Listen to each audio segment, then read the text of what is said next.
ॐ सहना भवतु सहनौ भुनक्तु सह वीर्यङ्करवावहै तेजस्विनावधीतमस्तु मा विद्विषावहै।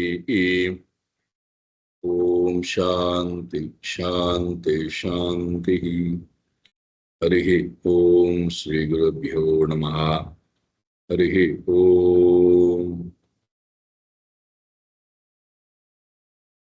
सच्चिदानन्दरूपाय विश्वोत्पत्त्यादिहेतवे तापत्रय विनाशाय श्रीकृष्णाय वयं नमः।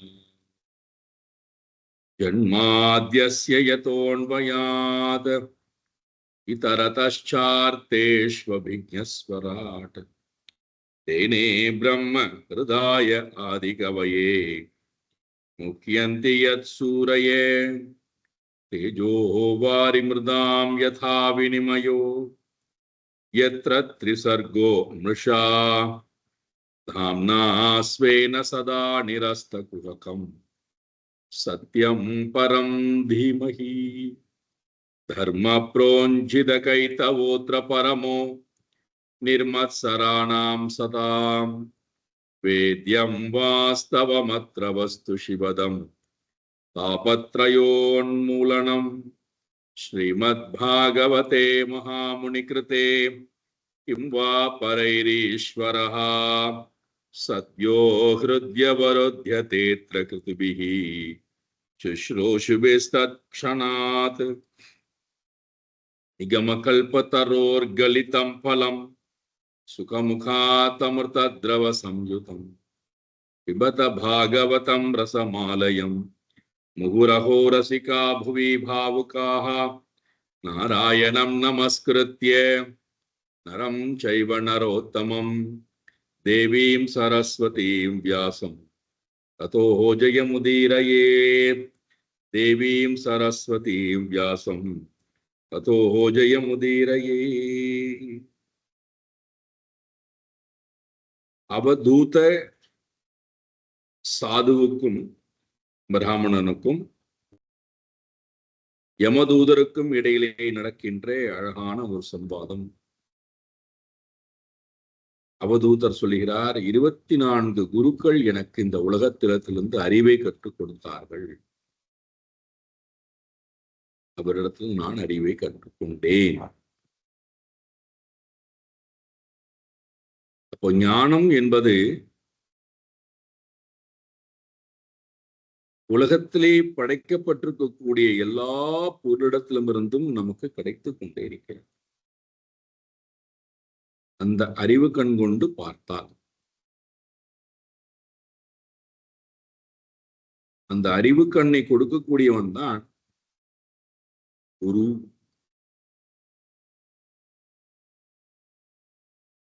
அந்த அறிவு கண்ணை பெறுவதற்குத்தான் நம்மை நாம் தயார் செய்ய வேண்டியிருக்கிறது. கர்மயோகமும் பக்தி யோகமும் எதற்கு என்றால் அந்த அறிவை பெறுவதற்குண்டான தகுதி நமக்கு அப்பொழுதுதான் கிடைக்கிறது. அதன் மூலமாக குருவனுடைய அறிவிலிருந்து நான் உலகத்தை பார்க்கிறேன்.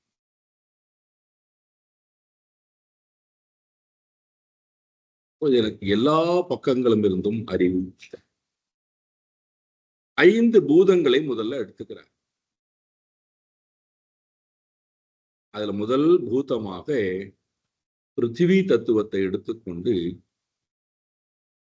3 விஷயங்கள் நமக்கு கொடுக்கப்பட்டது. ஒன்று, பூமியானது உலகத்திலே மக்கள் விதவிதமான குணத்துடன் அவரவர்களுடைய வாசனைக்கு ஏற்ப கர்மங்களை செய்தாலும், நற்காரியங்கள் வந்தாலும் தீய காரியங்கள் வந்தாலும், இயற்கையை அழிப்பதற்குண்டான செயல்பாடுகளாக இருந்தாலும், வேதங்களை அழிப்பதற்குண்டான செயல்பாடுகளாக இருந்தாலும், ஆக்கத்துக்கு உண்டான காரியமாக இருந்தாலும், பூமியானது சலனப்படுவதே இல்லை. தன்னுடைய தர்ம மார்க்கத்திலிருந்து அது சலிப்படையாமல் இருக்கிறது என்றால் அதனுடைய தர்மம் பொறுத்துக் கொள்கின்ற தன்மை, ஏற்றுக்கொள்கின்ற தன்மை, மன்னிக்கின்ற தன்மை, எந்த எதிர்பார்ப்பும் இல்லாத தன்மை. அதனுடைய வெளிப்பாடுதான் எல்லாவற்றையும் கொடுத்தல் என்பதற்கு உதாரணமாக கொடுக்கப்பட்டது மலைகள், மரங்கள் எல்லாம் எப்படி பரோபகாரார்த்தம், எப்படி மற்றவர்களுடைய உபகாரத்திற்காக தன்னையே குடிக்கிறது. அதே போல நானும் அவ்வாறு இருக்க வேண்டும் என்பதை பூமியிடத்திலிருந்து கற்றோம். அப்போ எனக்கு என்று வரும்போது என்னடானா, என்னுடைய உயிர் வாழ்வதற்கு என்ன தேவையோ அதை மட்டும் வைத்துக் கொள்கிறேன். மற்றது அனைத்தும் லோகக்ஷேமார்த்தம், உலகத்தினுடைய நன்மையின் பொருட்டு. இப்போ நமக்கு தேவையானது, வாழ்க்கை அன்றாட வாழ்க்கைக்கு தேவையானதற்கு மேலே நாம் சேர்ப்பது எல்லாமே நமக்கு பிரயோஜனம் இல்லாததுதான். நமக்கு கூடயே இருக்காது. அதனால நமக்கு நன்மையான்னு கேட்டா இல்ல, பயம்தான் இருக்கு. இல்லாத போது துக்கம், எல்லாம் வர ஆரம்பித்த பிறகு பயம். இப்ப இங்க நான் மலைகளிடத்திலும் இருந்தும் மரங்களிடத்திலும் இருந்தும் கற்றுக்கொண்டது பயமற்ற தன்மை, துக்கம் இல்லா தன்மை. காரணம் கொடுத்தல், மற்றவர்களுக்காக கொடுத்து வாழ்தல். இது நான் பூமியிடத்திலிருந்து கற்றுக்கொண்டேன். இரண்டாவது வாயுவை எடுத்துக்கொண்டார். வாயு என்பது எல்லாவற்றுக்கு உள்ளும் வியாபித்திருந்தாலும் எதனுடைய குணதோஷத்தினாலும் அது பாதிப்பை அடைவது இல்லை. அதே போல வாயுவானது எல்லா சரீரத்துக்குள்ளே இருந்தாலும் பஞ்ச கோஷங்களினாலே எந்த பாதிப்பும் அடைவது இல்லை. அப்ப எப்படி இருக்கின்றது? அசங்கதா, சேராமல் இருக்கிறது. எதனுடனும் சேராமல், எதனுடைய தோஷங்களையும் தன்னிடத்திலே எடுத்துக்கொள்ளாமல் அது அசங்க பாவத்திலேயே இருக்கிறது. நான் இந்த அசங்க பாவத்துடன் வாழ வேண்டும் என்பதை கற்றுக்கொண்டேன். இது இரண்டாவது. பூமி, வாயு. பிறகு ஆகாசத்துக்கு போனார். ஆகாசம் என்பது எல்லா பொருள்களும் இருப்பதற்கு இடத்தை கொடுக்கிறது. எல்லா பொருள்களுக்கு உள்ளும் இருக்கிறது. ஆகாசம் எப்படி அபேத பாவத்துடன் இருக்கிறதோ, ஆகாசத்தினுடைய தர்மமே அபேத பாவம். அதே போல ஆகாசம் என்பது எதனுடனும் பற்று கொள்வதும் இல்லை.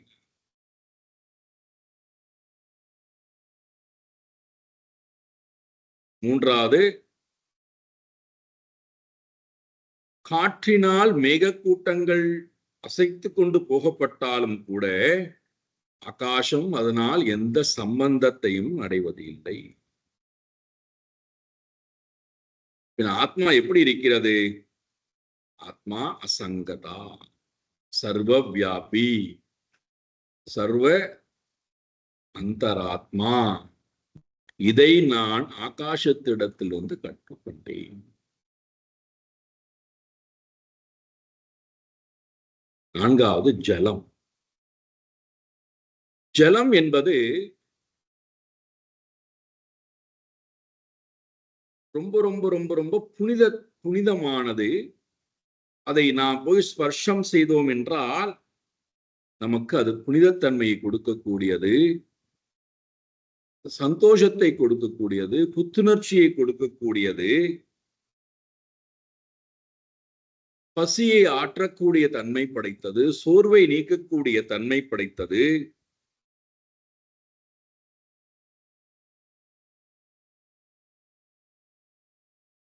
எல்லா ஜீவராசிகளுக்கும் ஆகாரமாக இருக்கக்கூடியது, எல்லா ஜீவராசிகளுடைய களைப்பையும் போக்கக்கூடியது. ஜலம் ஆகாரமாகவும் இருக்கிறது, ஜலம் ஆரோக்கியத்தை கொடுக்கக்கூடியதாகவும் இருக்கிறது, ஜலம் சோர்வை போக்கக்கூடியதாகவும் இருக்கின்றது, ஜலம் புனிதத்தன்மை கொடுக்கக்கூடியதாக இருக்கின்றது, ஜலம் உணவாக இருந்து ஜலமானது நீ சொல்ல போனால் நம்முடைய உடம்புல இருக்கக்கூடிய ரத்தம் ஜலம்தான். உணர்வாகவும் இருக்கிறது, உடலாகவும் இருக்கிறது. யார் அதை ஸ்பர்ஷிக்கின்றார்களோ அவர்களுக்கு அந்த ஜலமானது ஆனந்தத்தை கொடுக்கக்கூடியதாக இருக்கின்றது. நான் இந்த ஜலத்தை போல உடல் தூய்மை, உள்ளத்து தூய்மை, வாக்கு தூய்மை உடையவனாய் பாடுதல், ஆடுதல், தர்சனம் செய்தல், சிந்தித்தல், இந்த முறையிலே என்னுடைய மனதையும் உடலையும் வாக்கையும் புனிதமாக வைத்துக் கொள்ள வேண்டும் என்பதை ஜலத்திடத்திலிருந்து நான் கற்றுக்கொண்டேன்.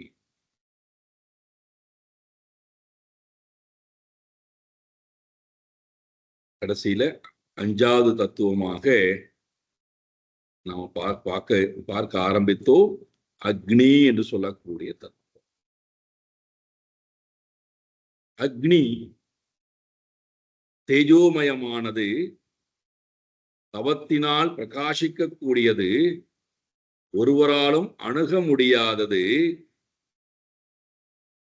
புனிதமானது, தன்னை நோக்கி வரக்கூடியவளை புனிதப்படுத்தக்கூடியது,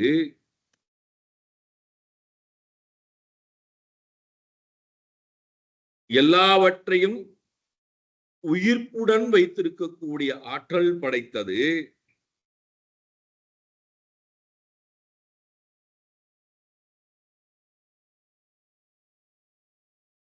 அக்னியை போல தபஸ்வியானவர் இருக்கிறார், அதே போல நானும் அக்னியை போல இருக்க வேண்டும் என்பதை அக்னி இடத்திலிருந்து நான் கற்றுக்கொண்டேன். நாம் இதை விசாரம் செய்ய ஆரம்பித்தோம். அக்னிதான் தேவதா உபாசனைக்கும் காரணமாக இருக்கிறது. அக்னிதான் பித்ரு உபாசனைக்கும் காரணமாக இருக்கிறது.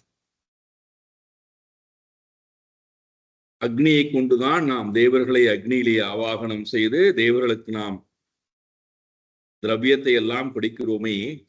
இப்ப நமக்கும் தேவர்களுக்கும் இடையிலே பாலமாக இருக்கக்கூடியதும் அக்னியே.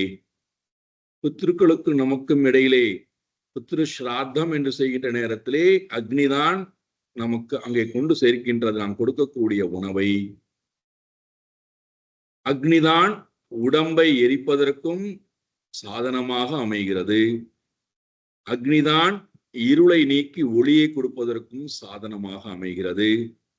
அக்னிதான் உணவுகளை சமைப்பதற்கும் காரணமாக அமைகிறது.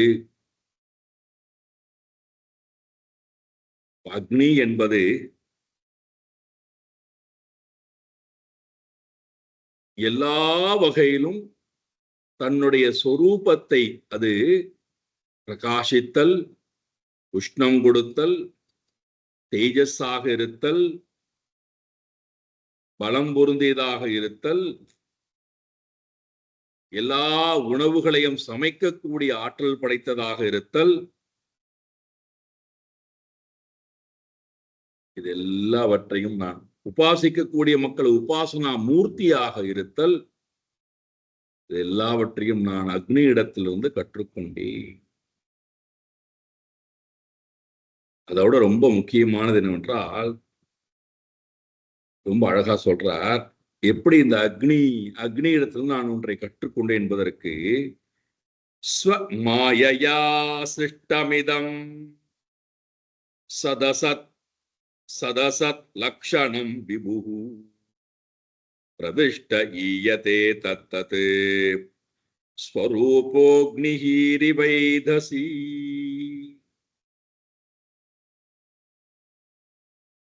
அக்னியை பரமாத்மாவோட தொடர்புபடுத்தி பார்க்கிறார். அக்னிக்கும் பரமாத்மாவுக்கும் என்ன தொடர்பு? விதவிதமான கட்டைகளை, மரங்களை எடுத்துக்கொண்டோமே ஆனால் அதுக்குள்ளே அதனுடைய உருவத்துக்கு ஏற்ப அக்னியானது இருக்கிறது.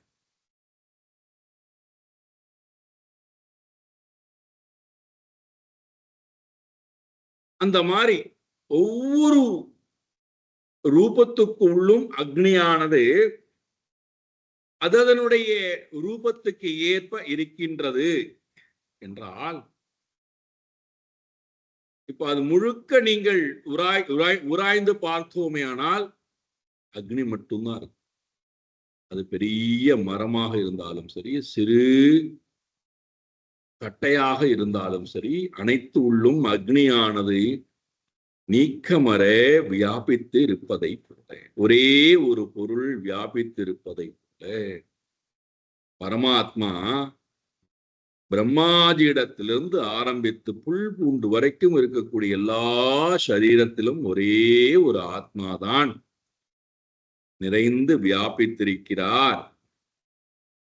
அக்னியினுடைய சொரூபம் எப்படி பிரகாசமோ, அக்னியினுடைய சொரூபம் எப்படி உஷ்ணமோ, அக்னியினுடைய சொரூபம் எப்படி புனிதமோ, அதே போல ஆத்மாவுடைய சொரூபமும் சச்சித் ஆனந்தம் என்பதுதான் அதனுடைய சொரூபம். இதை நான் அக்னியிடத்திலிருந்து கற்றேன். அதனால்தான் அக்னியை நாம் ஏன் வழிபாடு செய்யறோம்டான்னா, அக்னி எப்பொழுதுமே மேல் நோக்கியே இருக்கிறார். அது நமக்கு உணர்த்துகிறது, நீ மூலாதாரத்தின் மூலமாக மூலாதாரத்து மூண்டெழு கனலை காலால் எழுப்பி கருத்தறிவித்தே. ரொம்ப அழகான ஒரு சொல்லை பயன்படுத்துகிற ஔவையார் பிராட்டி விநாயகர கவிஞ. மூலாதாரத்து மூண்டெழு கனல் காலால் எழுப்பி, பிராணனின் மூலமாக அதை மேலே எழுப்பி கருத்தறிவித்தே.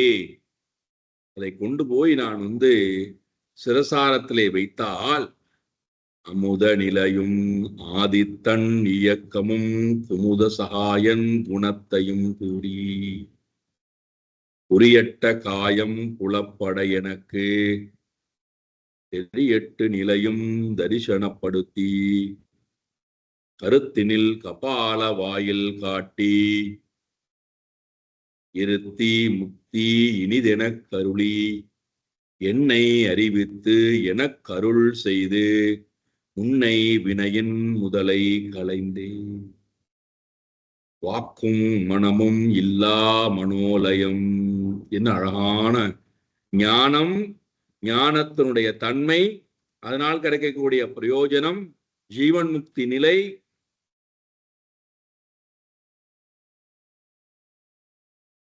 எப்பொழுது மூலாதாரத்து மூண்டேழு கனலை காலால் எழுப்பும் கருத்தறிவித்தே. ஒவ்வொருத்தருக்குள்ளும் இந்த அக்னி ஞானாக்னி, அதுதான் பரமாத்மாவுடைய சொரூபம். அது ஒவ்வொருத்தருக்குள்ளும் நிறைந்திருக்கிறது. அது ஒன்றுதான் எல்லா சரீரத்துக்குள்ளும் இருக்கிறது, ஆத்மாவாக இருக்கின்றது என்பதை நான் அக்னியிடத்திலிருந்து கற்றுக்கொண்டேன். ஏகமேவா த்விதீயம். இந்த 5 பூதங்களிடத்திலும் இருந்தும் நான் ஒவ்வொரு குணங்களை, ஒவ்வொரு பண்புகளை எடுத்துக்கொண்டேன். இதுல நீங்க முக்கியமா பார்த்தீர்கள் என்றால், ரொம்ப சூக்ஷ்மமா கவனித்தீர்கள் என்றால், ஐம்பூதத்தினுடைய சொரூபமும் புனிதமான அந்த புனிதத்தன்மை அப்படியே இருக்கு. அதோட விசேஷத்தன்மை கொண்ட குணங்களை பார்க்கிறோம். அக்னி ஆகாசம் அபேதத்தன்மை, அக்னி அந்தந்த உருவத்துக்கு ஏற்ப அதனுடைய ரூபமானது குண்டாகவோ ஒள்ளியாகவோ மேலாகவோ குட்டையாகவோ நெட்டையாகவோ அதனுடைய ரூபத்துக்கு ஏற்ப அது மாற்றமுடையதாக தெரிந்தாலும் இருப்பது அக்னி மட்டுமே. தன்னுடைய அந்த உஷ்ணத்தன்மையிலிருந்து ஜோதித்தன்மையிலிருந்து அது கொஞ்சம் கூட மாறுவதே இல்லை. அமலஸ்வரூபம். ஜலம் அமலம், அக்னி அமலம், காற்று அமலம், ஆகாசம் அமலம், பிருத்திவி அமலம். இந்த ஐந்தும் அமலமானது, புனிதமானது. அதனாலதோ என்னவோ நாம இந்த ஐந்துக்கும் 5 தேவதைகளை நாம் வைத்துக் கொண்டு வழிபாடு செய்கின்றோம். பூமிக்கு அம்பாள்னு சொல்லிக்கிறோம், ஒரு வழிபாடு பண்ணிக்கிறோம். அதனுடைய குணம் எல்லாம் எனக்கு கிடைக்கட்டும்னு வேண்டிக்கிறோம்.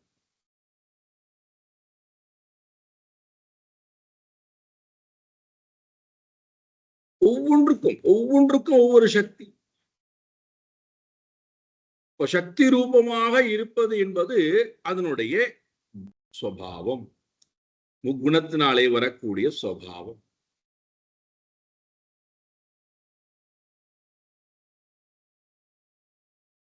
இப்ப நான் அந்த அந்த சுபாவத்தை பார்க்க ஆரம்பித்தால் நான் சொரூபத்தை பிடிச்சிடலாம்.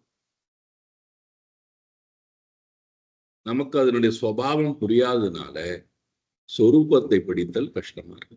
அதனால நமக்கு என்ன பண்றார், ஒவ்வொரு வஸ்துவனுடைய சுபாவத்தையும் காமித்து இதை நான் இந்த வஸ்துவிடத்திலிருந்து கற்றுக்கொண்டேன். 5 பூதம் 24 குருட்ட 5 பூதங்களை எடுத்துட்டார். 5 பூதங்களிடத்துல நான் இதையெல்லாம் கற்றுக்கொண்டேன்.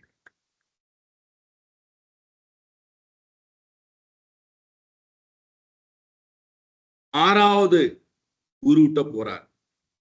யாரு? சந்திரன் என்பது 6வது குருவாக. அந்த சந்திரன் என்ன கத்துக்கிறார் வாருங்க.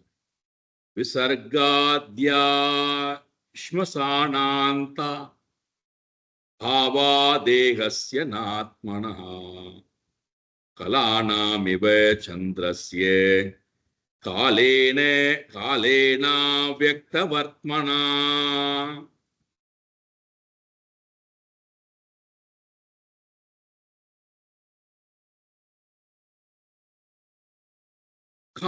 இந்த சந்திரன் என்று சொல்லக்கூடியது நம்மை பொறுத்த மட்டும் என்ன நினைச்சுக்கிறோம்டான்னா, வளர்கிறது, தேய்கிறது அப்படின்னு நினைச்சு. சந்திரனுக்கு வளர்ச்சி தேய்வு என்பது இல்லை.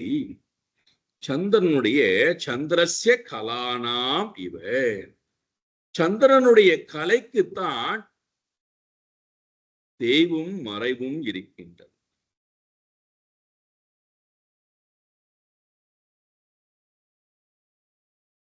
சந்திரனுடைய கலைக்குத்தான் கலானாம், சந்திரனுடைய கலைக்குத்தான் தேய்வு மறைவு இருக்கிறதே தவிர, தேய்வு வளர்ச்சி இருக்கின்றதே தவிர சந்திரனுக்கு இல்லாததை போல. இது உதாரணம். இதை எடுத்து கூட என்ன பண்றார், அவ்யக்த வர்த்தமானாக காலேன, காலனுடைய சொரூபத்தை எடுத்துக்கிறார். காலன் இப்படித்தான் நம்முடன் இருந்து இயங்கப் போகிறார், இப்படித்தான் இயங்கிக் கொண்டிருக்கிறார், அவருடைய இயக்கமானது இப்படித்தான் இருக்கும் என்று நம்மால் அறிந்து கொள்ளப்பட முடியாத நிலையிலே இருக்கக்கூடியவன் காலன். அவ்யக்த வர்த்மனா காலேன. வியக்தம் என்றால் கண்ணுக்கு தெரியக்கூடியவை, தோற்றத்துக்கு உட்பட்டவை. தோற்றத்துக்கு உட்பட்டு வந்தாச்சுனாலே நம்மால் அறிய முடியும். தோற்றத்துக்கு உட்படாமல் இருக்கின்றவற்றை நம்மால் இந்திரியங்களால் அறிந்து கொள்வது கடினம். அப்போ நம்ம அது அவ்வியக்தம்னு சொல்றோம். தோற்றத்துக்கு வராமல் இருக்கின்ற ஒன்றை அவ்வியக்தம். அப்போ காலன் அவ்வியக்தமானவன், நம்மால் அறிஞ்சிக்கவே முடியாது, அவனுடைய இயக்கத்தை புரிந்து கொள்ள முடியாது. இப்படித்தான் இயங்கிக் கொண்டிருக்கிறாய் என்று நம்மால் அறிந்து கொள்ள முடியாது. அவருடைய அந்த வர்த்மனா, அவருடைய அந்த இயக்கம், அவருடைய வேகம் நம்மால புரிந்து கொள்வது கடினம். இப்ப அவர் என்ன செய்கிறார் காலன்? 2 விஷயம் செய்கிறார். விசர்க ஆத்யாஹா ஸ்மசான அந்தாஹா. உற்பத்தி, விசர்க்கம்னா உற்பத்தி. உற்பத்தி துவங்கி ஸ்மசான அந்தாஹா, இறப்பு வரை விதவிதமான பாவாகா, விதவிதமான பாவங்கள் நம்மிடத்திலே அனுபவிக்கின்றன. ஒரு ஒரு ஒரு விதையானது கர்ப்பப்பைக்குள்ளே போனதிலிருந்து ஆரம்பித்து அதனுடைய இயக்கம் துவங்க ஆரம்பித்தது. சூக்ஷ்மமாக இருந்தது, மெதுவாக ஸ்தூலத்துக்கு வர ஆரம்பித்து இயக்கம் ஆரம்பிக்கிறார். அது வரைக்கும் சூக்ஷ்மமாக வாழ்ந்து கொண்டிருந்தது, கண்ணுக்கு தெரியாமல். அப்ப இந்த ஜீவன் கண்ணுக்கு தெரியக்கூடிய அளவிலே வயிற்றுக்குள்ளே ஒரு உருவம் பெற ஆரம்பித்து அது வளர ஆரம்பிக்கிறார். அதனுடைய செயல்பாடுகள் எல்லாம் மெதுவாக நடக்க ஆரம்பிக்கின்றது. இதெல்லாம் செய்வது யாருன்னா காலன், நம்முடைய கர்ம வினை. இதை நம்மால புரிந்து கொள்வது என்பது ரொம்ப ரொம்ப ரொம்ப கடினம். அப்ப இந்த பிறப்பிலிருந்து இறப்பு வரைக்கும் விதவிதமான பாவங்கள், விதவிதமான அவஸ்தைகள், விதவிதமான அனுபவங்கள் ஒவ்வொரு ஜீவனாலும் அனுபவிக்கப்படுகின்றது அல்லவா? அப்ப இது எப்படி இருக்கிறான்னா, அந்த அவஸ்தைகள் அத்தனையுமே சந்திரனுடைய கலாவை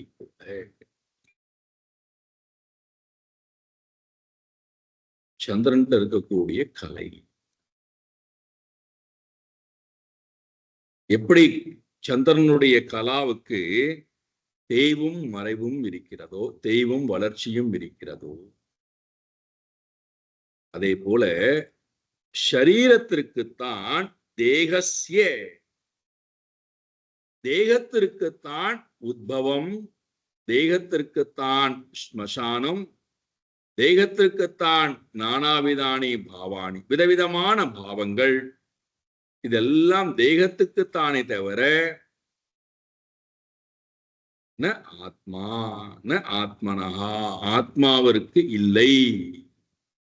ஆத்மாவிற்கு உத்பவமோ அல்லது ஸ்மசானம் அழிவோ, தேய்தல், உத்பவித்தல், வளருதல், எந்த மாற்றமும் ஆத்மாவுக்கு இல்லை. ஒன்றியவைக்கு இந்த பாவம் எல்லாம் இருக்கிறது. நான் ஆத்மா, எனக்கு இந்த எந்த மாற்றமும் எனக்கு இல்லை என்பதை சந்திரனிடத்திலிருந்து நான் தெரிந்து கொண்டேன். சந்திரனுடைய கலை என்பது அது 14 நாட்கள் வளர்கிறது, 14 நாட்கள் தேய்கிறது. ஆனால் சந்திரன் எப்படி மாறாமல் இருக்கிறதோ அதே போல நானும் மாறாதவன், தேயாதவன், அழிவற்றவன், ஸ்வயம் பிரகாசஸ்வரூபி என்பதை நான் சந்திரனிடத்தில் தெரிந்து கொண்டேன். இதை காட்டுவதற்காகத்தான், இதை நமக்கு புரிய வைப்பதற்காகத்தான் நம்முடைய முன்னோர்கள் நமக்கு அமாவாசை, பௌர்ணமி என்கின்ற 2 நாட்களை கொடுத்து, இந்த அமாவாசை பௌர்ணமி என்பது சந்திரனுடைய கலைதானே தவிர சந்திரனுக்கு அல்ல. சந்திரன் ஆத்மாவுடைய சொரூபம். நீ ஆத்மாவானவன், தெய்வற்றவன், அழிவற்றவன், எப்பொழுதுமே ஸ்வயம் பிரகாச ஸ்வரூபி, அதை சதா தியானம் செய்து கொண்டு அதுதான் அவனுடைய சொரூபத்தை காட்டுவதற்காக ஏற்படுத்தப்பட்டதுதான் விழாக்கள் எல்லாம். நம்முடைய புத்துக்கள் தன்மைக்கு இந்த ஞானம் உள்ள போல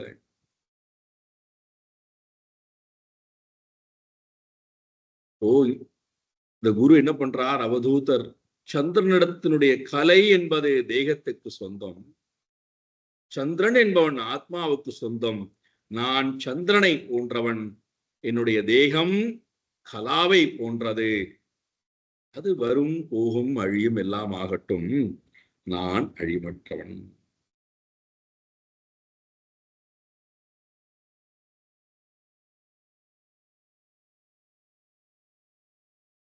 சந்திரனுடைய கலா என்பது அந்த ஒளிக்கதிர்கள். அது என்ன ஆகிறது? வளர்கிறது, தேய்கிறது. அதே போல ஷரீரங்கள் வளரலாம், குணங்கள் வளரலாம், அறிவு வளரலாம், அறிவு தேயலாம், குணங்கள் வளரலாம், குணங்கள் தேயலாம். ஷரீரத்துக்கு 6 விதமான மாற்றங்கள் வரலாம். ஆரோக்கியமாக இருக்கலாம், இளமையுடன் இருக்கலாம், வயோதிகம் இருக்கலாம், பசி இருக்கலாம், பசி இல்லாது இருக்கலாம். அதெல்லாம் ஷரீர தர்மம். நான் அஷரீரி, எந்த மாற்றமும் இல்லா என்பதை நான் சந்திரனிடத்திலிருந்து தெரிந்து கொண்டேன். உங்க மனசுல ஒரு கேள்வி வரும், வர வேண்டும்.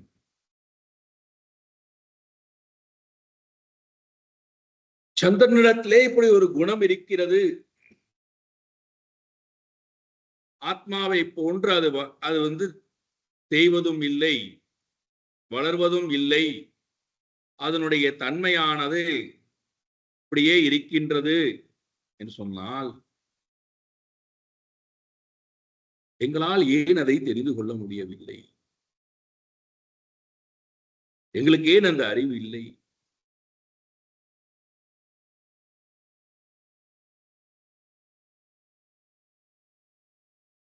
நிறைய காரணங்கள் சொல்லிக்கொண்டே போகலாம்.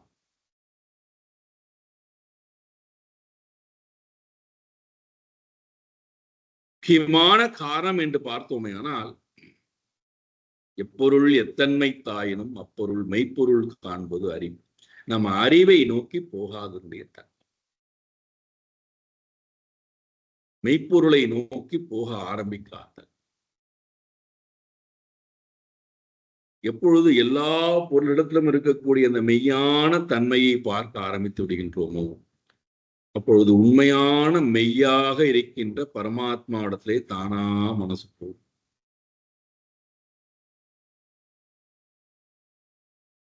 நாம தேடி போகண்டா, நம்ம மனசு தானா போகும். இப்ப அந்த மாதிரி என்னுடைய மனசு போகணும், என்னுடைய அறிவு போகணுங்கிறதுக்காகத்தான் சாஸ்திரங்கள் நம்மை தூண்டி விடுகிறது. இந்த தன்மை அது உள்ளே இருக்கே பாருப்பா.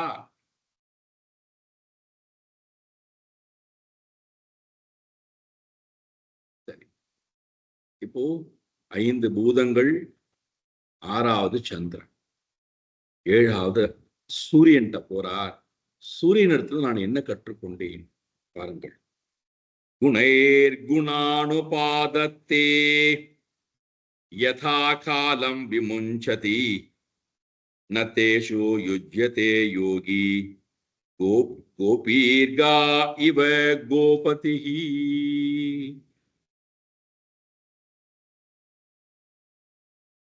சூரியனுடைய கோபதிஹி கோபி, சூரியனுடைய அந்த ஒளி கதிர் இருக்கின்றல்லவா, கிரணங்கள், அந்த ஒளி, இந்த சக்தி, அது என்ன செய்கின்றது? காஹா இவ, நல்ல உஷ்ணமான காலம். இப்ப இந்த ஏப்ரல் மே வைத்துக்கொள், இந்த உஷ்ணமான காலத்திலே அந்த ஒளிக்கதிர்களான என்ன பண்ணுகிறது? பூமிக்கு வந்து ஜலத்தை எல்லாம் உறிஞ்சி எடுத்துக்கொண்டு மேலே போகிறது. அவ்வாறு ஜலத்தை எல்லாம் உறிஞ்சி எடுத்துக்கொண்டு மேலே போய், எப்பொழுது நமக்கு தேவையோ, இந்த பூமிக்கு எப்பொழுது ஜலம் தேவையோ அப்பொழுது ஜலத்தை கொடுக்கிறது. இதுதான் சூரியன் கதிர்களுடைய செயல்பாடுகளாக இருக்கிறது.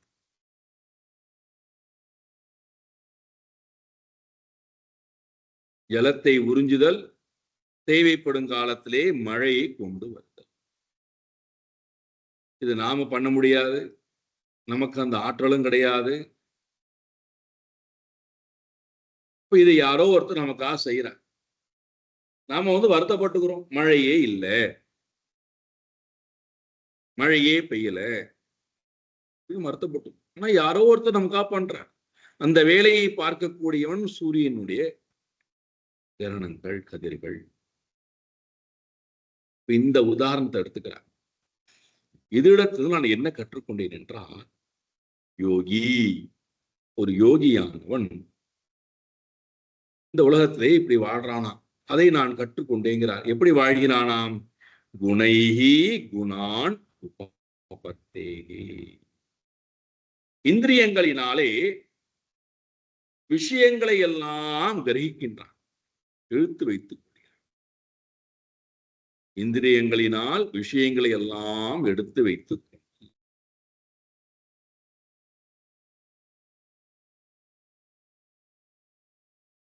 எந்த விஷயங்கள்? ஆத்ம விஷயங்கள், பரமாத்மாவை பற்றின விஷயங்கள், சாஸ்திர விஷயங்களை எல்லாம் கிரகித்து வைத்துக் கொள்கின்றான். ஒரு குருட்ட போய் முறையாக எல்லாவற்றையும் கற்று அத்தனை அறிவையும் தன்னிடத்திலே கிரகித்து வைத்துக் கொள்கின்றான். குணான் உபபத்தே. இந்த இடத்துல சாஸ்திர அறிவு மட்டும் இல்லை, உலகத்துல இருக்கக்கூடிய எல்லா செயல்பாடுகளில் இருக்கக்கூடிய விஷயங்களில் இருக்கக்கூடிய அறிவையும் நன்றாக கிரகித்து வைத்துக் கொண்டு, இப்ப தான் கிரகித்துக் கொண்டு விட்டோம் என்பதற்காக இவன் போய் தேடி தேடி தேடி தேடி எல்லோரிடத்திலும் போய் கொடுக்க விரும்புகிறானா என்றால் இல்லை. எப்படி சூரியனுடைய கிரகங்களானது ஜலத்தை உறிஞ்சி எடுத்துக்கொண்டு போய் தேவைப்படும் காலத்திலே தேவைப்படும் இடத்திலே மழையை கொடுக்கிறதோ, அதே போல இவனும் விஷயங்களிடத்திலிருந்து எல்லா அனுபவங்களையும் பெற்றவன் போய் பிரத்யக்ஷ பிரமாணத்தின் மூலமாக, அனுமான பிரமாணத்தின் மூலமாக, சப்த பிரமாணத்தின் மூலமாக எல்லா அறிவையும் உள்ளே வாங்குகிறான். சரி, அப்படி வாங்கினவன் என்ன செய்கின்றானாம்? யதா காலம், எப்பொழுது மக்கள் விரும்பி இவனிடத்திலே தேடி வந்து ஞானத்தை கொடு என்று கேட்டு வருகிறார்களோ. அதாவது இந்த உலகத்துல பாத்தீங்கன்னா ஒரு ஒரு ஒரு ஞானி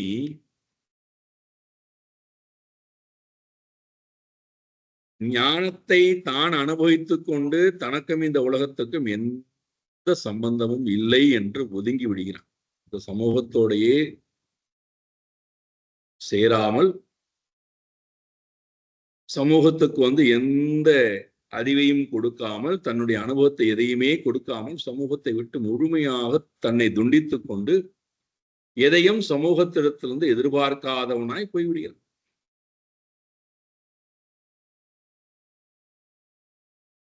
அப்ப அவர்கள் என்ன செய்வார்கள்? தான் இருக்கக்கூடிய இடத்துல என்ன தனக்கு அந்த அந்த பகுதியில என்ன கிடைக்கின்றதோ, பழங்கள் கிடைத்தால் பழங்கள், சருகுகள் கிடைத்தால் சருகுகள், என்ன கிடைக்கிறதோ அதை சாப்பிட்டு கொண்டு யாரையும் சார்ந்து இராமல், எதற்காகவும் சார்ந்து இராமல் அவர்கள் முழுமையாக தன்னை துண்டித்துக் கொண்டு போய்விடுகிறார். ரமண மகர்ஷியை போல மக்களுடைய தொடர்பு வர ஆரம்பிச்சுதான் ரமண மகர்ஷிக்கு எல்லாம் கொண்டு, அது வரைக்கும் அவர் யாரையும் அவர் சார்ந்து இல்லை. இவன்தோ அவர் நகரத்திலே இருந்தால் கூட அவர்வாட்டில் ஒதுங்கிதான் இருந்தார். அந்த மாதிரி அவர் சமூகத்தை பத்தி அதனால அவர் யாருக்கும் நேரடியாக அறிவை கொடுக்கவே இல்லை. இது ஒரு சாரா. நம் தேடி போனாலும் ஞானம் கிடைக்காது. அவர்கிட்ட போய் நாம் தேடி போனாலும் ஞானம் கிடைக்காது, கொடுக்கவும் மாட்டார். இரண்டாவது வகையான சாதுக்கள் தன்னை நோக்கி வந்தால் ஞானத்தை கொடுப்பார். தகுதியோட போனால், ஞானம் வேண்டும் என்று கேட்டால், பணிவிடை செய்தால், பல காலங்கள் அவருடன் பிரயாணம் செய்தால், இவனுக்கு தகுதி வந்து விட்டதுன்னு அந்த குரு நினைத்தால் ஞானத்தை கொடுப்பார். இல்லைன்னா ஞானத்தை அவரிடத்திலிருந்து வாங்குவது கடினம். இன்னொரு சாரார் இருக்கிறார்கள், குருதேவரை போல, நீ என்ன என்னை தேடி வருவது? ஆதிசங்கர பகவத் பாதாளை போல நான் உன்னை தேடி வருகிறேன். உனக்கு தகுதி இருக்கா இல்லையா என்பதை பற்றி எல்லாம் நான் கவலைப்படவில்லை. நான் இந்த ஞானத்தை கொடுக்க வருகிறேன். இந்த மூன்றையுமே நீங்கள் சூரியனுடைய கிரகணத்துல பார்க்கணும். மழையை, ஜலத்தை உறிஞ்சி எடுத்துக்கொண்டு போய் தேவையில்லாத காலத்திலே மழை கொட்டுகிறது, அல்லது சில நேரத்துல மழையை கொடுக்கறது இல்லை ஞானியை போல. சில நேரத்துல நல்ல மழையை கொடுத்து செழிப்பை கொடுக்கின்ற, தேடி மழையை கொடுத்து செழிப்பை கொடுக்கிறது.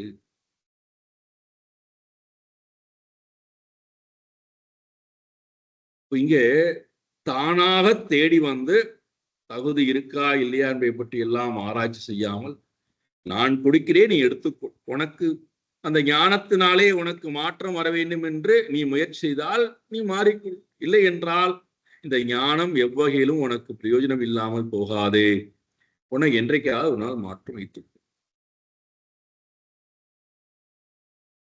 இது என்ன செய்கிறார் இங்கே இந்த ஞானி? தன்னை நோக்கி வருகின்ற யதா காலம். அப்போ இந்த இடத்துல தான் தேடி போனாலும் சரி, தன்னை தேடி வந்தாலும் சரி, மக்கள் அறிவை வாங்குவதற்கு தகுதி படைத்தவளாக இருக்கிறார் என்று தெரிந்துவிட்டால் இவர் தேடி போய் அந்த அறிவை, தான் வாங்கின அந்த அறிவை அவர்களுக்கு கொடுக்கின்றார். இப்ப என்னடான்னா, தான் வாங்கியிருக்கக்கூடிய அறிவில் அவருக்கு எவ்வகையிலும் என்ன இல்லையாம், யதா காலம் விமுஞ்சதி தேஷு ந யுஜ்யதே. அந்த தான் கொடுக்கக்கூடிய விஷயத்திடத்திலே, இது என்னுடையது, நான் கொடுக்கின்ற அறிவு, எனக்கு இந்த அறிவுக்கு இவ்வளவு சிறப்பு இருக்கிறது, ஆகினாலே என்னை எல்லோரும் மதிக்க வேண்டும், போற்ற வேண்டும், என்னை எல்லோரும் வணங்க வேண்டும், எனக்கு பாதசேவனம் பண்ண வேண்டும், என்னை எல்லோரும் ஆராதிக்க வேண்டும், நான் தான் பெரிய குரு என்கின்ற எந்த பற்றுதலும் இல்லாதவராய். சூரியன் ஜலத்தை ஃபுல்லா நம்ம இடத்துல வாங்கி கொண்டு, கடலிலிருந்து ஜலத்தை உறிஞ்சி எடுத்துக்கொண்டு மழையை கொடுக்கிறதே, என்றைக்காவது என்னை எல்லோரும் போற்ற வேண்டும் என்று கேட்டிருக்கான்னு. அந்த செயல்பாட்டிலே எப்படி அதற்கு அசங்கத்தன்மை, எதனுடையும் பற்று இல்லாமல் இருக்கிறதோ, அதே போல ஞானி தான் கொடுக்கின்ற அறிவிடத்திலும், கொடுக்கக்கூடிய மனிதர்களிடத்திலும், சமூகத்திடத்திலும் எந்த பற்றுதலும் இல்லாதவர், இதனுடனும் சேராதவராய் கொடுத்தல் என்பதை மட்டுமே குறியாக கொண்டு தகுதியான பாத்திரத்துக்கு ஞானத்தை விளம்பிக் கொண்டு போய்கொண்டே இருக்கிறார். இதை நான் சூரியனிடத்திலிருந்து, சூரியனுடைய கிரகணத்திலிருந்து கற்றுக்கொண்டே. இரண்டாவது ரொம்ப அழகான உதாரணம் கொடுக்கிறார். சூரியனிடத்தில் நான் கற்றுக்கொண்ட விஷயம் என்னவென்றால், ஒன்று சூரியனுடைய கிரகணங்கள், இன்னொன்று சூரியனுடைய பிம்பம். ஒன்று ஒளி, மற்றொன்று உடம்பு, பிம்பம், ஷரீரம். அது என்ன நான் கற்றுக்கொண்டேன்? புத்தியதே ஸ்வேன பேதேன வியக்திஸ்த இவ சங்கதா லக்ஷ்யதே ஸ்தூலமதிபிஹி ஆத்மா சாவஸ்திதோர்க்கவத்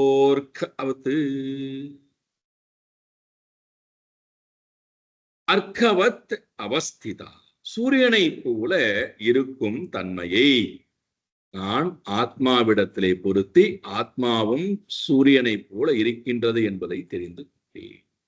அர்க்கவத் இவ அவஸ்திதா ஆத்மா.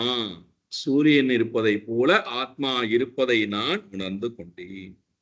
எங்கே? அர்க்கவத், சூரியன் இருப்பதை போல எங்கே சூரியன் இருக்கிறது? சூரியனுடைய பிம்பமானது விதவிதமான ஜலம் பொருந்தி இருக்கக்கூடிய, ஜலம் நிரம்பி இருக்கக்கூடிய பாத்திரத்திடத்திலே அந்த ஜலத்துக்குள்ளே சூரியனுடைய பிம்பமானது விழுகிறது. உருவம் ஒளியுடன் கூடி ரூபத்துடன் கூடி அந்த ஜலத்துல விழுகிறது. பாத்திரத்தினுடைய தன்மைக்கு ஏற்ப, இந்த பாத்திரத்தில் இருக்கக்கூடிய ஜலத்தினுடைய தன்மைக்கு ஏற்ப அந்த பிரதிபிம்பமானது, சூரியனுடைய அந்த பிரதிபிம்பமானது வேறுபாடு உடையதாக தெரிகிறது.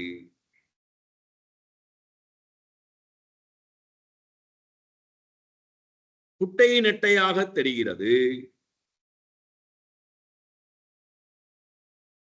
விதவிதமான பேதங்கள் உடையதாக தெரிகிறது.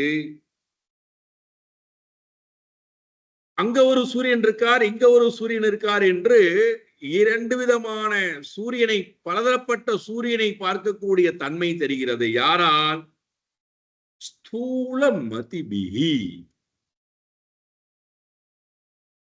ஸ்தூல மதி படைத்தவர்கள் என்றால் கண்டதே காட்சி, தான் பார்ப்பதுதான் உண்மை, அதை காட்டிலும் வேறொன்று இல்லை என்கின்ற அறிவு படைத்த ஸ்தூல மதிபிகி. எது கண்ணால் பார்க்கப்படுகிறதோ, எது காதால் கேட்கப்படுகிறதோ அது உண்மை என்று சிந்திக்கக்கூடிய அறிவு படைத்தவர்கள் ஸ்தூல மதிபிகி. இவர்கள்ட்ட போய் நீங்க சூக்ஷ்மமான ஒன்றை பத்தி பேசினா புரியாது. அவளுக்கு எவ்வளவு எடுத்து சொன்னாலும் அது விளங்காது. காரணம் ஸ்தூல நிலையிலே இருப்பவர். அப்பேற்பட்டவர்கள் என்ன சிந்திக்கிறார்கள்? ஆத்மா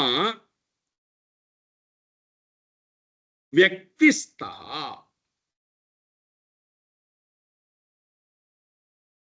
சூரியனானவன் தோன்றி இருக்கிறார். எங்கே? ஜலத்திலே சூரியனானவன் தோன்றி இருக்கிறார். வியக்திஸ்தா வேதேன வியக்திஸ்தா, விதவிதமான வேறுபாடு உடையவராய் சூரியனானவன்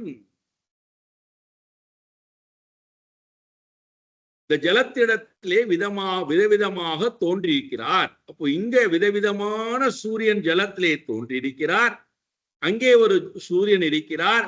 அப்போ விதவிதமான சூரியன் இருப்பதாக ஸ்தூல மதிபி, ஸ்தூல அறிவு படைத்தவர்கள் சிந்திக்கிறார்கள்.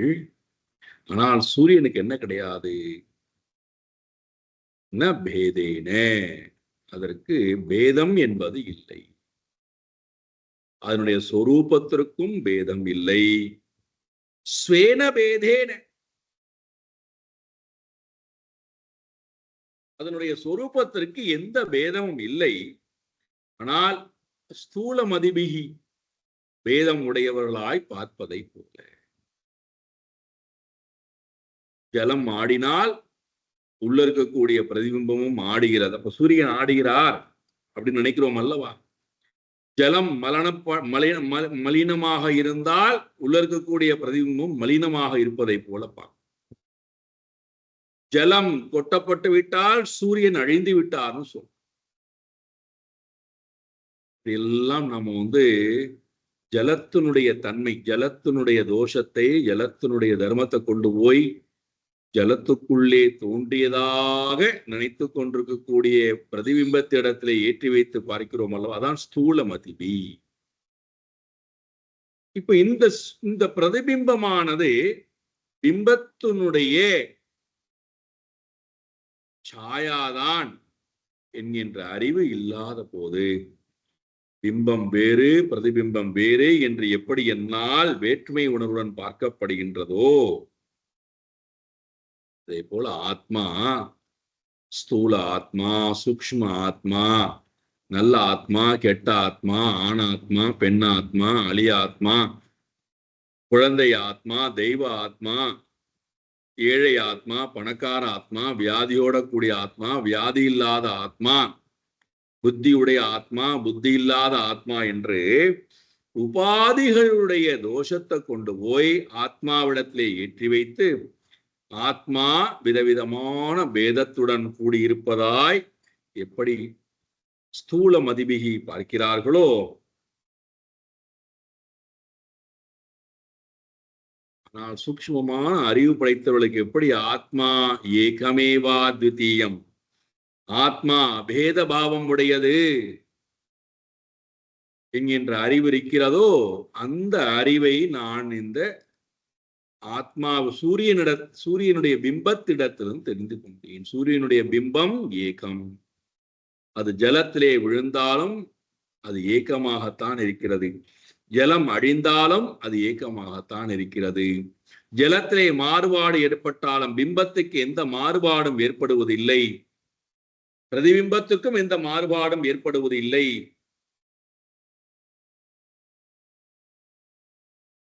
இந்த அறிவை நான் அபேத தன்மை கொண்டிருக்கக்கூடிய அறிவை, அசங்கத்தன்மை கொண்டிருக்கக்கூடிய அறிவை, உபாதி தோஷத்தினாலே எந்த தோஷமும் இல்லாத சூரியனை போன்றிருக்கக்கூடிய ஆத்மாவுடைய சொரூபத்தை நான் சூரியனிடத்திலிருந்து கற்றுக்கொண்டேன்.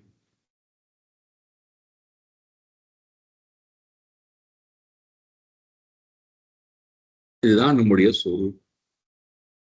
சொரூபம் ஸ்வபாவம். இப்ப ஸ்வபாவம் என்பதுதான் எல்லா பேத திருஷ்டிக்கும் காரணமாக இருக்கிறது. ஸ்வபாவம் என்பது 3 குணம், 3 குணத்தினாலே வந்திருக்கக்கூடிய 3 அவஸ்தைகள், 3 ஷரீரங்கள், 3 அபிமானி, 3 மலம். இதெல்லாம் ஸ்வபாவத்திலிருந்து வந்திருப்பது. ஞாபகம். ஸ்வபாவம் என்பது 3 குணம், சத்வம், ரஜஸ், தமஸ். இந்த 3 குணத்திலிருந்து வந்திருக்கக்கூடியதுதான் 3 ஷரீரம், 3 அவஸ்தைகள், ஜாகிரத், ஸ்வப்ன, சுஷுப்தி, ஸ்தூல, சூக்ஷ்ம, காரண. 3 அபிமானி, விஸ்வன், தைஜசன், பிராக்ஞன். 3 மலங்கள், அவித்யா, காமம், கர்மம். இதெல்லாம் இந்த 3 குணத்தில் ஸ்வபாவத்திலிருந்து வந்திருப்பது. இப்ப ஸ்வபாவம் என்ன பண்றது அப்படின்னா, சொரூபத்தை மறைக்கிறது. மறைத்ததோடு மட்டுமல்லாமல் ஸ்வபாவமானது சொரூபத்தை பேதம் உடையதாக, நமக்கு பன்மை உடையதாக காட்டிவிடுகிறது. இப்ப நம்முடைய பார்வை முழுக்க சொரூபத்துக்கு போறதே இல்லை, ஸ்வபாவத்திலேயே இருக்கிறது. ஸ்வபாவத்தினுடைய பேத திருஷ்டியிலேயே நம்முடைய வாழ்க்கை கழிந்து விடுகிறது. அதான் ரொம்ப அழகா சொல்லுவார்கள், கண்ணாடியை பார்த்தால் என் முகத்தை பார்க்க முடியாது. கண்ணாடி முன்னாடி நிற்கிறோம், நீங்க வேணா பாருங்கள், கண்ணாடியை நான் பார்த்தால் என் முகத்தை அங்கே பார்க்க முடியாது. என் முகத்தை பார்த்தால் கண்ணாடியை நான் பார்ப்பது இல்லை.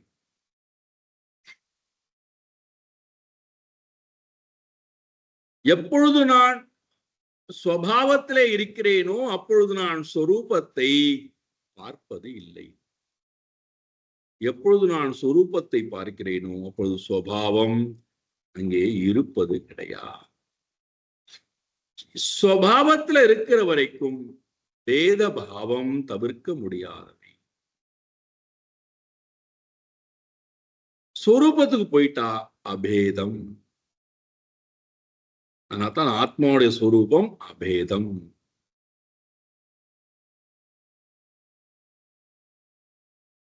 இப்ப நான் இந்த சூரியனின் மூலமாக அபேத பாவம் உடையவனாய் உபாதிகளிடத்திலிருந்து விடுபட்டவனாய் ஏக்கமாக இருக்கின்ற அந்த சொரூபத்தை நான் சூரியனிடத்திலிருந்து கற்றுக்கொண்டேன். உபாதிகளுடைய தோஷங்களினாலே எப்படி பிம்பமானது விதவிதமான பிரதிபிம்பம் தோன்றி இருப்பதை போல பார்க்கிறோமோ, ஆனால் அது உண்மை அல்லவோ, ஆத்மா தோன்றவே இல்லை. சுபாவத்தின் மூலமாக விதவிதமான வஸ்துக்கள் தோன்றி இருப்பதை போல நினைச்சுக்கிறோம் அறியாமையினால. இதுல இருந்துதான் விதவிதமான மதங்கள் எல்லாம் உற்பத்தி ஆயிருக்கு. அங்க அங்கி பாவம் இதெல்லாம் இந்த வாதங்கள்லாம் இதுல தான் வந்திருக்கு. அங்கத்துக்கு ஒரு குறைபாடு என்றால் அது அங்கிக்கும் தானே குறைபாடு அப்படிங்கிற கேள்வியெல்லாம் வரும். என்னுடைய தலைக்கு வலி என்றால் எனக்கு தானே வலிக்கிறது, என்னுடைய ஹிருதயத்துக்கு வலி என்றால் எனக்கு தானே வலிக்கிறது. அங்க அங்கினா இறைவன் இந்த உலகத்துல வந்து அங்கமா இருக்கார், அவர் அங்கியா இருக்கார். அங்க அங்கி பாவம். அப்போ ஒரு அங்கத்துக்கு வலி என்றால் உலகத்துல இருக்கக்கூடிய எல்லா அங்கத்துக்கும் வலிக்கணும் இல்லையா? எனக்கு பசிச்சுன்னா உலகத்துல உடைய எல்லாருக்கும் பசிக்கணும். எனக்கு நெஞ்சு வலினா உலகத்துல உடைய எல்லாருக்கும் நெஞ்சு வலி வரணும். ஆனா அப்படி பார்க்கலை. எனக்கு அறிவில்லா தன்மைனா உலகத்துல உள்ள அறிவுத்தன்மை என்பது அறியக்கூடிய தன்மை என்பது இல்லாம இருக்கும். ஆனால் நான் புத்துவா இருக்கேன், உலகமானது அறிவோடு இருக்கு. அப்போ இதுல இதே தெரிஞ்சுக்கலாம், இதெல்லாம் உபாதியினுடைய தோஷம், ஜலத்தினுடைய தோஷம். ஜலத்திலே இருக்கக்கூடிய பிரதிபிம்பத்துக்கு எப்படி அந்த தோஷம் இல்லையோ, சூரியனுக்கு அந்த தோஷம் இல்லையோ, சூரியன் உண்மையிலேயே ஜலத்திலே தோன்றவே இல்லையோ, புத்தி இல்லாதவன் தோன்றியிருப்பதை போல பார்க்கின்றானோ, அதே போல ஆத்மா எதனுடனும் சேராமல் சொரூபத்தோடையே இருக்கிறான். நான் இந்த சொரூபத்தை விட்டு சொரூப பேதம் உடையவனாய் நான் பார்ப்பதிலிருந்து என்னை விடுவித்துக் கொண்டேன். இருக்கட்டுமே. இப்ப அதனால என்ன வந்தது, உங்களுக்கு என்ன கஷ்டம்? நாங்க வந்து பேதத்தோட இருந்து போறோம். எதுக்கு அபேதம் ஒண்ணுண்டான்னா, ஸ்வரூப பேதம் இருக்கிற வரை தவிர்க்க முடியாதவை மோகம், சோகம், பயம், பந்தம். தவிர்க்க முடியாது. சோகமோகம், பயம், பந்தம். சொரூபத்துக்கு வந்துட்டா சோகம் மோகம் கிடையாது, பயம் கிடையாது, பந்தம் கிடையாது. சின்ன உதாரணம் கொடுக்குறேன் பார்க்கலேன். இப்ப நாம வந்து நம்முடைய உடம்புல ஒரு வியாதின்னு மருத்துவர்கிட்ட போறோம்.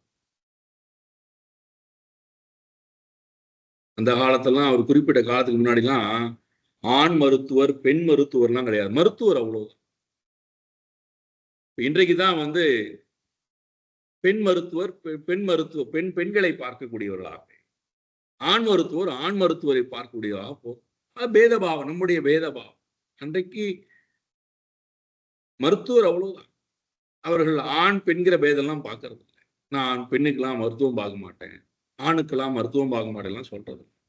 மருத்துவர் வியாதி வந்தா மருந்து கொடுக்கணும், அவ்வளவு.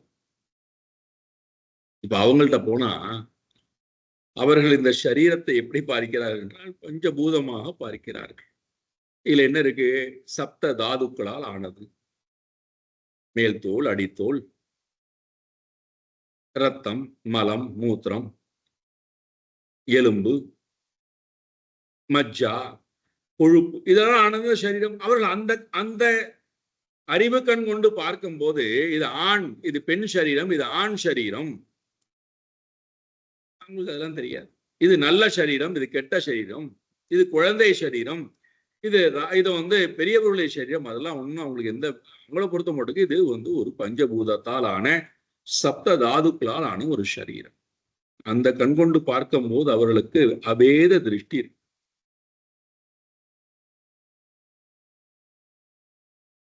ஒரு சாதாரண மருத்துவருக்கே இந்த திருஷ்டி என்றால் ஞானம் உடையவன் பார்க்கிறான்,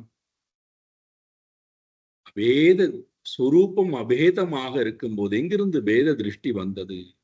நான் அபேதத்தை சூரியனுடைய பிம்பத்திடத்திலிருந்து கற்றுக்கொண்டேன். அடுத்த ரொம்ப அழகான ஒரு இது மாடப்புறாவை உதாரணம் எடுத்துக்கிறார். 8வது குருவாக என்ன அது? சாயங்காலம் பார்க்கலாம். ஓம் பூர்ணமதః பூர்ணமிதம் பூர்ணாத் பூர்ணமுதச்யதே பூர்ணஸ்ய பூர்ணமாதாய பூர்ணமேவாவசிஷ்யதே. ஓம் சாந்தி சாந்தி சாந்தி. ஹரி ஓம் ஸ்ரீ குருभ्यो நமः. ஹரி ஓம்.